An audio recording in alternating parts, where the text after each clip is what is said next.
The sea churned angrily beneath the gray, cloud-streaked sky, but aboard the troop transport ship, the air was unnervingly still. The men of the 29th Infantry Division sat shoulder to shoulder in the cramped, metal interior, their faces pale and grim. The muffled drone of engines hummed a monotonous beat, occasionally interrupted by the distant boom of naval artillery. Lieutenant Harrington, a wiry man in his early 30s, paced the narrow aisle between rows of soldiers. His uniform was immaculate save for the salt spray that had crept in through the open hatch. He held a clipboard against his chest, though the information on it barely registered anymore. He had read it 100 times. "All right, listen up." His voice carried firm but not shouting. "We land in 20. Check your gear. Keep your head low, and remember your training. We do this together, or we don't do it at all." The men stirred slightly, shifting their rifles, helmets, and packs. No one spoke. They had heard these words before, but Harrington knew repetition was necessary. Fear made the mind slippery, and on a day like this, fear was as thick in the air as the ocean spray. Private Rousseau, seated near the back, fumbled with the straps of his boots. His hands trembled, betraying his nerves. He was just 19, his face still round with the remnants of boyhood. Next to him, Sergeant Carter, older, grizzled, his jaw perpetually locked in a grim line, leaned over. "Rousseau, you tie those laces like your life depends on it, because it damn well does," Carter said, his voice low but sharp. Rousseau swallowed hard and nodded, his cheeks flushing. "Yes, Sergeant."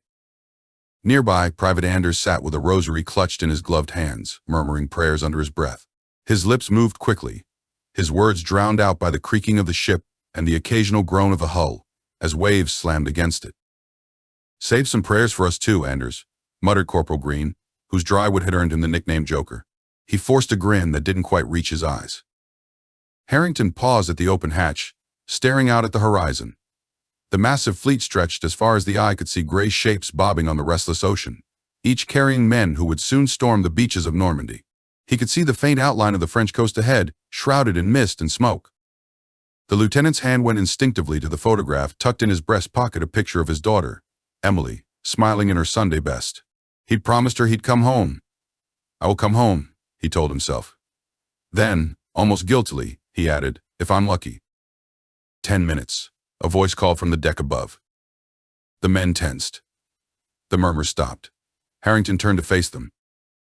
"All right, this is it," he said, his voice steady. "When that ramp drops, don't hesitate. Don't stop. Keep moving forward.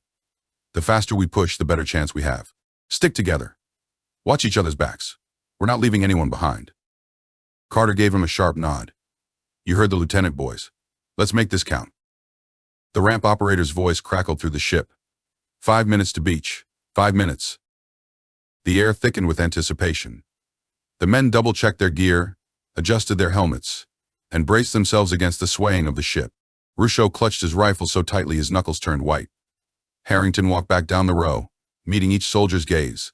He offered a reassuring pat on the shoulder here, a quick word there. "Lieutenant," Rousseau croaked as Harrington passed. Harrington stopped. "What is it, son? Are we really going to make it?" The question hung in the air, heavier than any of them wanted to admit. Harrington crouched so he was eye level with Rousseau. "Listen to me," he said firmly. "You focus on the man next to you. Keep him safe and he'll do the same for you. That's how we make it. Got it?" Rousseau nodded, though his eyes still brimmed with uncertainty. The ship jolted violently as it struck something in the water, maybe a sandbar or submerged obstacle. Several men grabbed onto the rails for balance. Harrington rose to his feet, his voice sharp now. "Stand ready. Ramp drops in 2 minutes." The sound of distant gunfire grew louder.